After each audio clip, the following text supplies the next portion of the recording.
So finally, looking at the organisational aspects of digital, because obviously we focus from our perspective on the audience-facing stuff, so this is more on the other side around resilience and sustainability, so thinking in terms of what you might do with digital around goal 3, for example.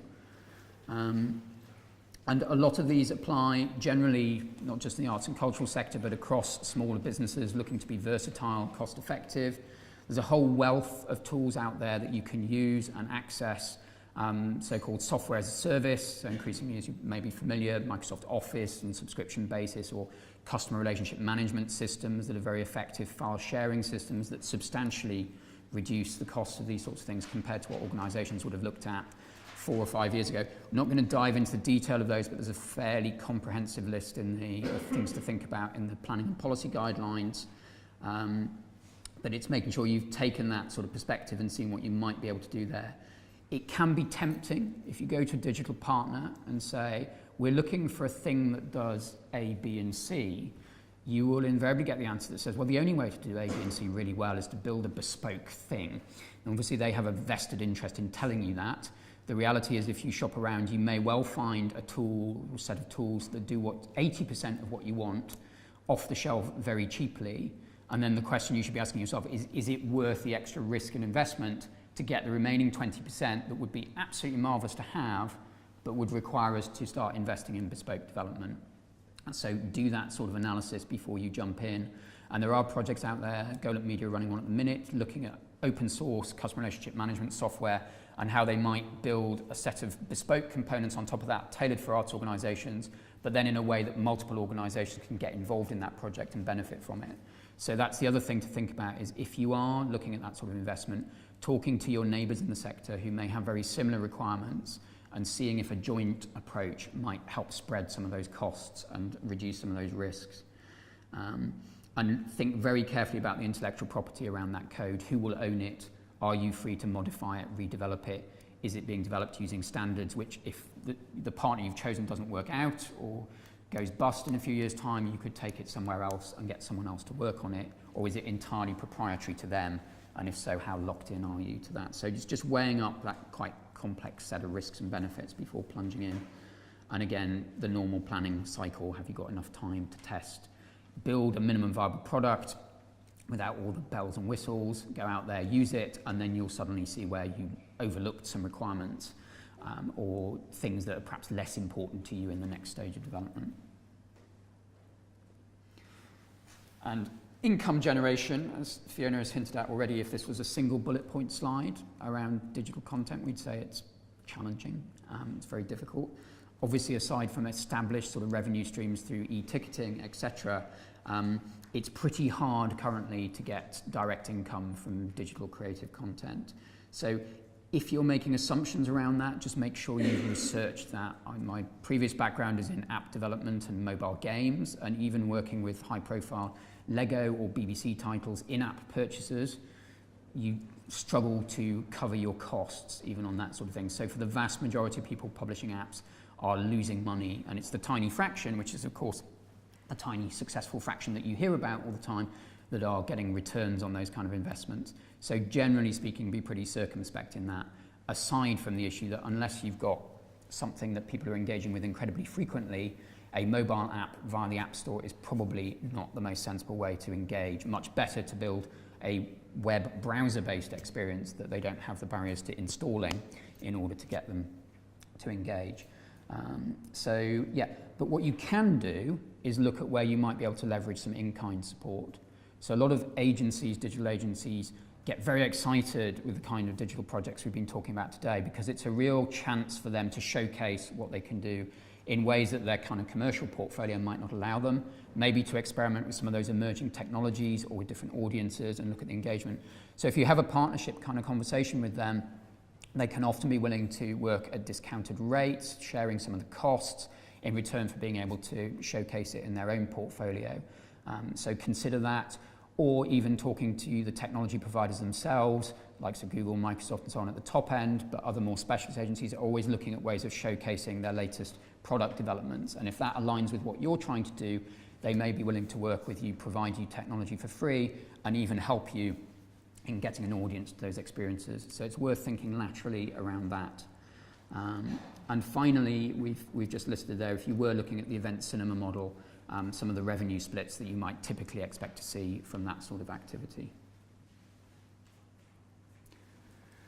Rights management, we've sort of covered this, but it applies equally in terms of code and IP as it does around the underlying rights in pieces that you might be capturing and the contribution of talent. So think about it in the interactive space as well as in the capture space. And as you say, it is an area and a set of conundrums that we're working with various stakeholders to try and simplify. That is a challenging project, and we will keep you posted as we chip away at it. And running through all of this as a strand in your planning is the leadership and skills that you need to deliver it. So, and that's a plan not just looking at where you are currently across the levels of the organisation, so from board, trustee, senior management down to day-to-day delivery, and across those different skills that we sort of sketched there, the data tracking analytics, the marketing, the digital production in whatever formats that might be. So you're thinking about that, where the existing gaps in your organisation might be, how you might fill those in terms of recruitment or in terms of partnerships and supplier relationships. But it's really important to also have the capacity to keep refreshing and topping up those skills and reviewing them, because as different projects come to the fore, different technologies, you might need a different skill set, and you want your in-house team to have the ability to go out there and be refreshing their knowledge, looking at examples of best practice out there, having the time to do that research. So don't just think of it as okay, we need to make this investment in year one to get ourselves up to speed, and then it'll all be marvellous from there on in.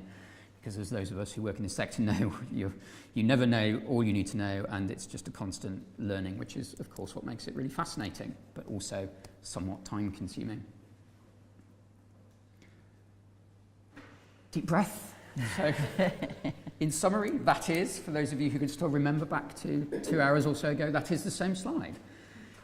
So it's the same core principles that hopefully you've seen how that weaves through everything we're thinking about and talking about today. And as Fiona said at the beginning, if that's felt a bit intimidating and scary and wide-ranging, then please don't panic. We're all in the same boat. We're all sort of learning about the potential of this stuff, not just in the arts and cultural sector, but more widely. And one of the things we would certainly encourage you to do as much as you can and build into your planning and thinking is to share your insights, both your successes and your learnings, because what we've noticed in putting this material together is there's lots of fascinating case studies and really good examples out there, and examples where projects have hit buffers for whatever reasons. What there's a bit of a dearth of is the forums and the opportunities to kind of share the learning from that, so we're not repeating the mistakes. So we're really interested in hearing from you about your project experiences, but also in talking to you about how we might share and develop those learnings in future. And we're particularly interested in a minute because we're starting to plan what the next 4 years of our activity might look like post March 2018. And so in the evaluation forms that we pass around shortly, hopefully, Louise, yeah, nod. If you've got any thoughts on that, or you want to come up to us and chat to us about what you guys really need to help you in this area, that would be great to know. And they are lo-fi paper-based evaluation forms because we found that's the best way of getting a really high response rate. So it doesn't all have to be digital. Is there anything else? No, I think I was just going to sort of, any questions, very happy to take those, but also just kind of ask generally what people's experiences of kind of entering into this realm have been like, because it does feel to me like there is a kind of a real dearth of opportunities for organisations to get together and just talk about this and share learning. I know, is there someone from the Curve here? I think there is somebody. Yeah, you see, you knew you'd get pulled up. So I'm not going to single you out in a horrible way, but we have been involved with the project with the Curve as one of the partner organisations, which is looking at the fact that kind of online engagement with audiences can be a relatively simple thing if you have access to people that audiences are interested in hearing from. And this is a project that we scoped to kind of try and illustrate that as a case study, working with Dance Umbrella and then with a group of venues who have a dance audience audience under the heading of Dance DNA. So it is 5 choreographers being interviewed by people who are interested in their work, and The Curve hosted on Sunday night a fascinating discussion between Akram Khan and the actress Catherine Hunter, which was streamed live online and is already attracting great numbers. I think we're approaching 10,000 now of people who've engaged with that.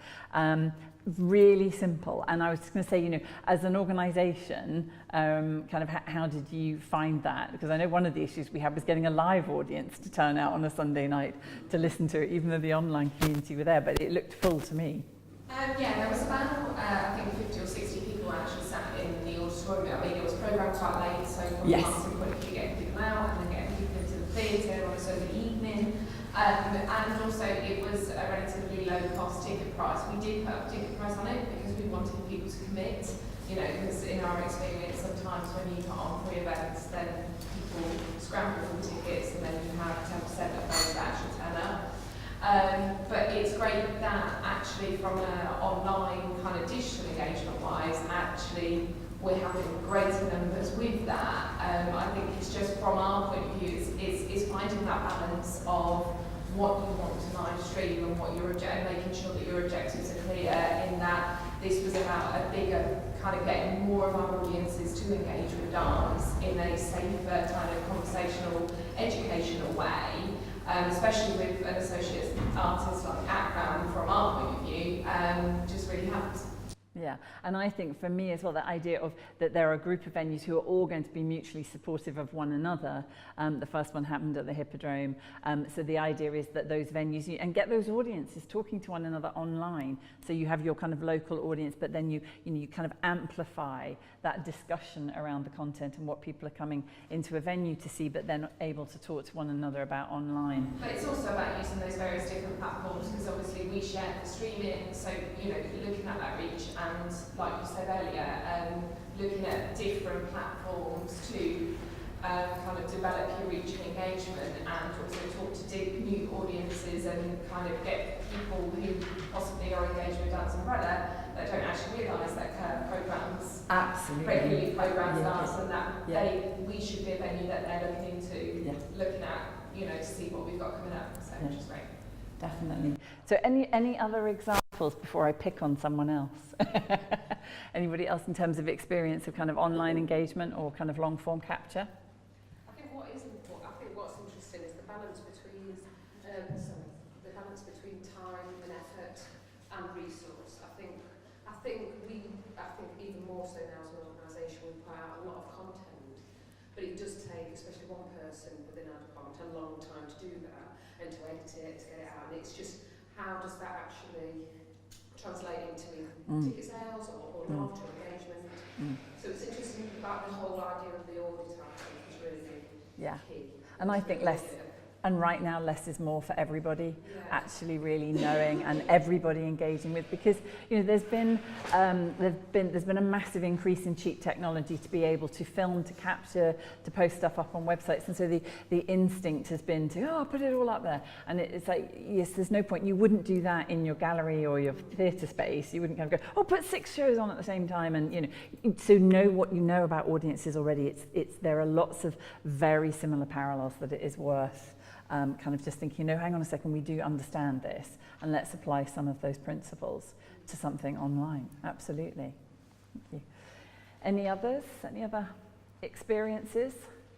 Richard, do you want to say something about doing a live opera? We previously made some short form films for mid-marketing down in 12, which were made by volunteers, training thing. The rights were very complicated because it used a lot of BBC archive material. So that was trying to find out who owned and that took a very, very long time and a lot of form filling. And when we've done long forms of capture or live streaming, we've always had small audiences that we would have wanted to, and that's partly to do with us not putting so many things in place over the previous 2 or 3 months, we think. It does give us audiences outside where we're based, access to international audiences that we wouldn't otherwise have. And I think that is a fascinating, because I mean, actually the fact that online, you know, there is now a whole new way that people are regarding the community that they belong to. I think I used the tribal word earlier, you know, is that sense of people feel a sense of belonging and sharing around that content. So whatever that may be, whether that's contemporary music world or contemporary opera, you know, we have a project in North Wales on quilting. Now, you know, individually in North Wales, how many people are actually into quilting? You know, maybe quite relatively small numbers. Once that project becomes a really genuine online project, which it now has, with lots of stories from people who've had their clothing cut up by the tailors who are running the project, and then basically they repair your clothing with another piece of fabric, but they take the piece of fabric from your clothing and then they put that kind of online as a virtual quilt with information about you, and they're making this massive quilt. Because there's a huge audience for quilting worldwide. So once that community engaged together, you as a brand, as an artist, as an organisation, your ability to amplify the message around the work you're making and how audiences can communicate with you and share feelings and thoughts about the work they're seeing, that is, you know, absolutely transformative from the way that we have worked traditionally, and it is a very different model. So please understand, it is new. This self-publishing model is new, and it is changing, and it's shifting, and it's fickle, and you can all have bad experiences where suddenly the wrong bit of content goes onto the wrong platform, and then you're dealing with an absolute kind of backlash of something. This is not to say that that isn't true, but the potential to communicate with audiences is enormous. I think what we found was that the third-party sites were the most successful for us, very definitely. And also individuals who've actually taken some of the content that we created and put it on their own YouTube channels. Yeah. They want to make sure there's a thread coming back to you. Yeah. It's still there, and that's getting maybe tens of thousands of views a year, but of the work that we've done. Yeah. Any other questions or thoughts? If not, we can let you all go.